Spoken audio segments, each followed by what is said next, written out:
Hey guys, what is going on? This is Ip of RageQuitTV. Gonna be casting a game between EG.IdrA and WhiteRa. It is a PvZ on Metalopolis, and they do spawn close by air positions, which I don't believe favors really anyone, and IdrA forgetting to rally a drone. But IdrA, he can easily send this one overlord, get a full scout of WhiteRa's base, see the forge fast expand, go behind the mineral line, and then pop his way over to see these gases easily, and send another overlord and see his main gases easily. So IdrA can always get a good sense of WhiteRa's gas timings, which kind of does tell you what the Protoss player wants to do.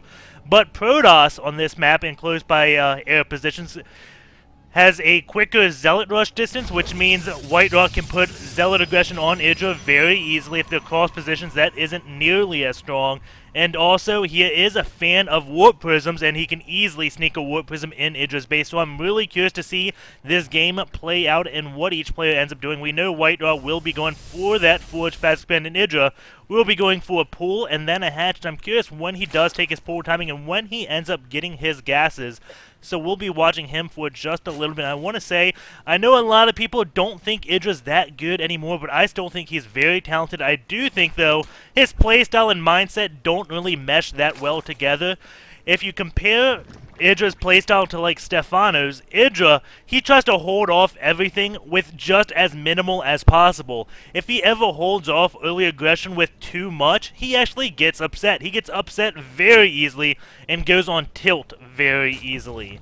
And if you look at Stefano, he doesn't care what he builds to hold you off, as long as he holds you off and gets to 25 minutes into the game or 30 minutes. That's Stefano's goal, to get to the late game, to get to 30 minutes into the game, and then he's confident that he can hold off anything. IdrA, his goal is to hold off you as minimally as possible, and in theory, he'll always be able to have more because he held you off with just so little. And there we go, he is going to take a pull and then a hatch. It looked like a 15 pull, 15 hatch. Does see WhiteRa went with a Nexus first, then a Forge, then a Gateway. And this means that Warp Gate should be finished around 7:30. So if IdrA does poke in and sees Warp Gate's not done at 7:30, then he should know something else is going on. And maybe give him up till 7:40. But if it's anything after 7:40, then you know, okay, he's not chrono boosting Warp Gate research. What's he doing? Is he getting +1? When does this +1 finish? And that does tell you exactly what the Protoss player is doing. And with WhiteRa, with his Overlord going back, it doesn't look like he's too concerned about seeing these gases. And that's something I always like seeing in this one Overlord positioned right here. Doesn't have one looking at this gas timing, because WhiteRa getting 2 gases right now, that's a little bit early for the second gas. So if WhiteRa doesn't get sentries immediately after the Cybernetics core finishes, then you know, okay, he's got a lot of gas saved up, because every gas mines a little more than 100 gas per minute. So now the gas is finishing at 5 minutes, we'll say, or 4:30 they finish. As you do see, this one finishing a little bit before that, this one finishing a little bit after. So at 5:30, WhiteRa should have about 200 gas. So the Cybernetics core is going to be finishing at around 5:30. So there's going to be 200 gas. If he doesn't immediately get a sentry, then you know, okay, 200 gas is missing. And IdrA, with his Overlord still just poking around, trying to find exactly what he can see, is going to be taking his third base rather quickly. And that does get taken before the 5-minute mark, and he is still just droning up. We'll see when he flips that switch and goes into Roaches. I believe at 6:30, if you want to do the Roach play like Stefano does, he takes double gases and builds a Roach one at around 6:30. So we'll see exactly what IdrA ends up doing. We do have those 2 links poking in, does see the Gateway and the Forge, but he doesn't see the Forge researching anything. So now he knows, okay, it's probably not going to be any type of Gateway timing. We do see a Stargate being built, and behind this Gateway there is no sentry. It's just that single Zealot. IdrA, he did see the Forge not researching, and that's all he saw. He doesn't know about the gas timings in this main. And he does know the Forge isn't spinning, and that is also definitely an indicator that something is coming up. But with WhiteRa, you can never be too sure. He has a wide variety of builds. First Void Ray being built, and we can see the chrono boost. What is it going to be used on? Still just this Nexus. not really this warp gate research at all, so it's going to finish way after 7:30, and if IdrA notices that, then he'll know, okay, it's most likely Stargate play, if he doesn't already suspect Stargate play because of the slow +1. We do have IdrA still poking in with this one link, still doesn't see any sentries, and now the Overlord is going to be coming, and nothing is poking that Overlord, and IdrA is not known for doing Return Magnus. You always want to kill a scouting Overlord from IdrA, so he will most likely see the Stargate, sees the Chrono Boost. There we go. IdrA does see the Stargate, but we'll see exactly how he reacts. Of course, he is going to get Spore Crawlers up to defend against the Void Rays, but how many Spore Crawlers? Probably just one at each base. And if WhiteRa ended up throwing down another Stargate, that can cause IdrA a lot of trouble.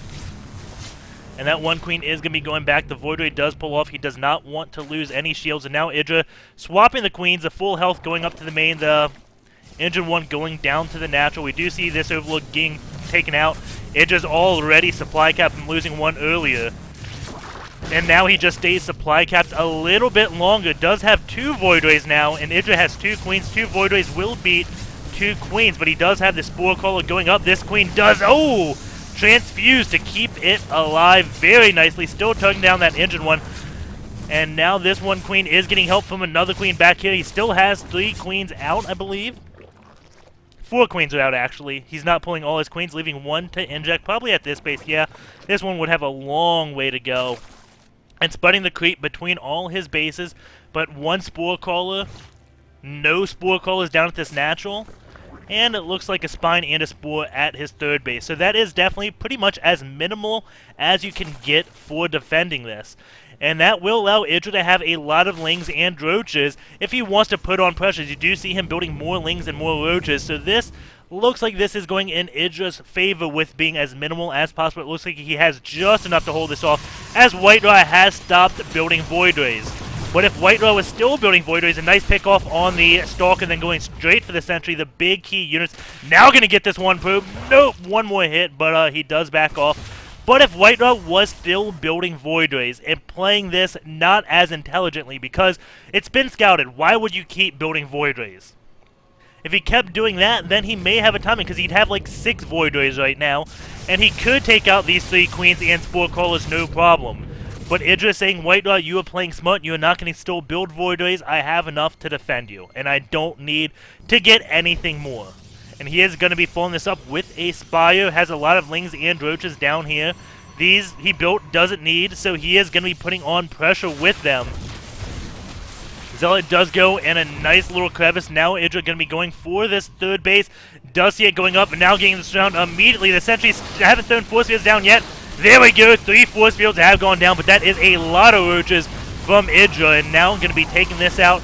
And I like the Spire even more now, because IdrA looks like he will be up 1 base, and soon to be 2 bases. So if you're ever up 2 bases to your Protoss player, you can safely go for mutas, because you're going to have a lot more gas than them. You can easily trade gas for gas, because their gas is going to go into Stalkers. Your gas is going to go to mutas. You have double their gas, so you will be able to mass mutas and kill all their Stalkers. The danger you do face is if WhiteRa ends up getting that Phoenix upgrade. As we did see WhiteRa versus Stefano, a few Phoenix can take out an unlimited number of mutas, unless they have Infestors and your Phoenix get fungal growth, and then all those Phoenix are good as dead, and you lose the game. So it's definitely one of those timing things. It's better to defend your base with. It doesn't really allow you to be offensive just because, again, the Infestors. It just protects all your bases, all your buildings, because Infestors, they're not going to be here to fungal your Phoenix.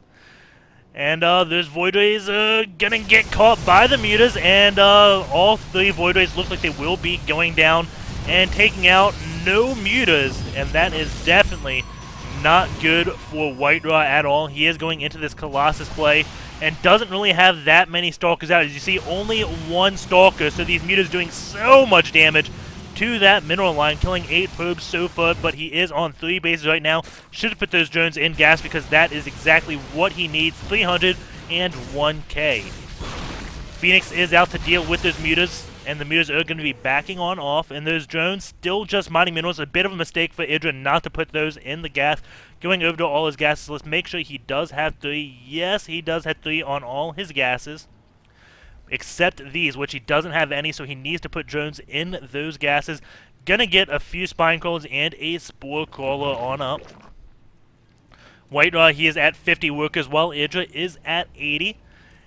And that is definitely favoring EG.IdrA. If he puts those drones in gases, there we go. We'll go over to the income tab and see how much gas EG.IdrA has. It is almost double what WhiteRa has. But WhiteRa now starting to mine off these gases. Only 2 in this one assimilator. So that will let him have the gas to deal with these mutas. But EG.IdrA at 80 plus supply right now. That Colossus is going to get surrounded. Only 5 Stalkers are out. 3 Phoenix. So it looks like WhiteRa is going for Phoenix, Zealot, Colossus. And EG.IdrA, though, just has too much. Those Lings overpower the Zealots and the Colossus.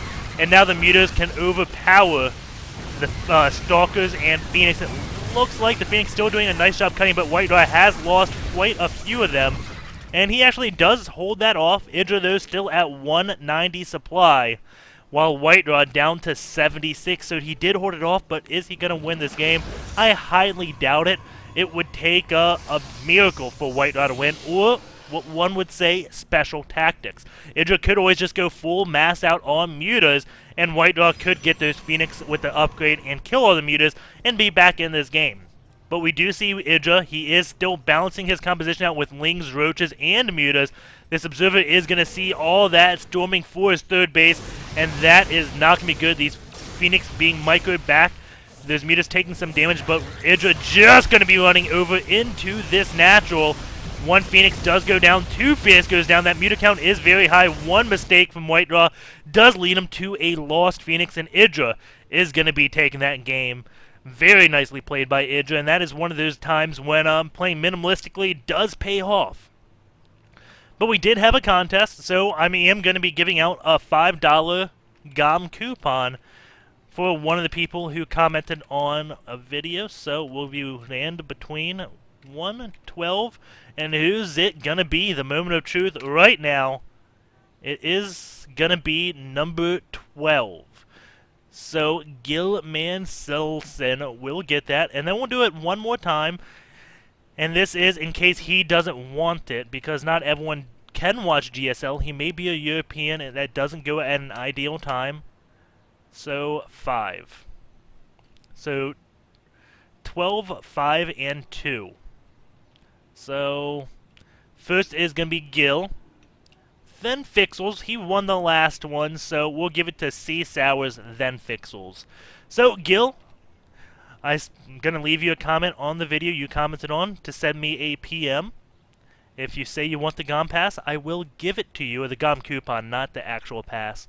And now we will be going into SC2 Gears, which looks like it has crashed on me. So, popping back over there, let me open up SC2 Gears, and we'll look at that game. While we're opening up SC2 Gears, let's see how EG.IdrA does his injects. Because he does hide his hotkeys when he plays on stream, so this may be one of those few times you get to see his hotkeys. So he does, let's see, let's go before the game ended. 13 minutes was still even game. That'll probably be the best call. It looks like he does hotkey his queens, not his hatches, and doesn't do the backspace inject method.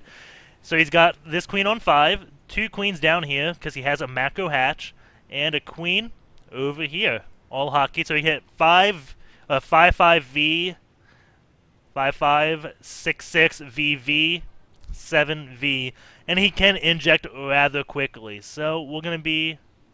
I'll play this on his view while I navigate to the game in SC2 Gears. And I just missed the inject, so there we go. Now let me open up the game while you're watching that. And you can see the speed of his injects. And now looks like maybe spreading creep. I'm not exactly sure. But we have the things open, so let's go into SC2 Gears.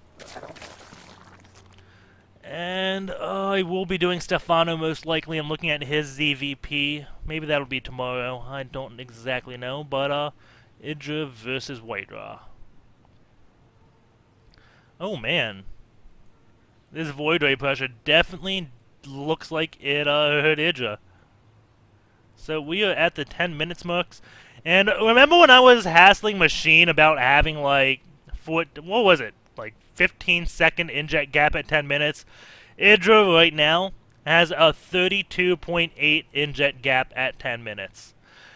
And I know the trolls are going to be like, oh my god, you were hyping up EG.IdrA. This is him holding off Void Rays as minimally as possible, not getting more than one Spore Crawler at each base, even on his natural not getting any. It forces his queens to be pulled. Actually, let's see when that Void Ray did come out.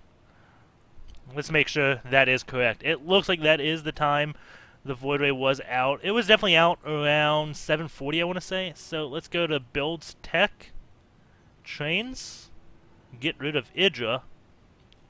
Void Ray, 6:27 it started.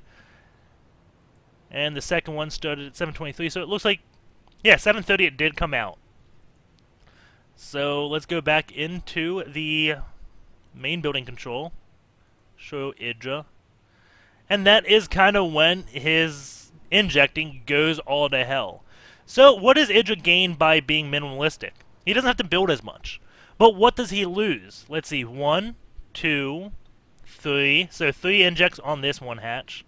Probably 2 injects on this hatch. And probably 3 injects on this hatch. So that is 8 injects, which is... each inject gives you 4 lava, I believe. Let me just double check. 3 lava at one time. No, 4 lava in 40 seconds if the hatch has more than 3 lava at one time. So yeah, 4 lava. I was right. Okay. I just don't read tooltips that often. But 4 lava, so 32 lava he is missing out on that early game, which definitely does cut into your economy. I mean, just getting a few more Spore Crawlers will allow you to defend against more Void Rays, and it will save your queens, which saves all this lava. So, maybe that puts it into perspective, the troubles EG.IdrA is facing, because that's something many people don't look at when you defend Void Rays with just your queens and not getting too many Spore Crawlers. Yes, you saved a drone and you saved the cost of getting a Spore Crawler, but what did you lose? This inject time. Going over to the hotkeys are not really that useful, as you can see. Unit tiers, not too useful. It doesn't look like there's going to be that much more we can pick up from SE2 gears. Look at the units. 4 Void Rays are built, 6 Phoenix. That's really it. 39 Mutas, 56 Roaches, 92 Lings. Let's see. Ability groups. You're just going to see pretty much Chronos and 4 Transfuses, 57 Tumors, 38 Lavas, 30 Chronos. I mean, not really too interesting. Let's see. Total Mind. Resources spent. EG.IdrA spending way more minerals, about 10k more minerals, actually 11k more minerals, and around 3,200 more gas. Not too bad. So hopefully you did enjoy that game, and yeah, don't forget to subscribe. Take care, guys, and I will see you next time.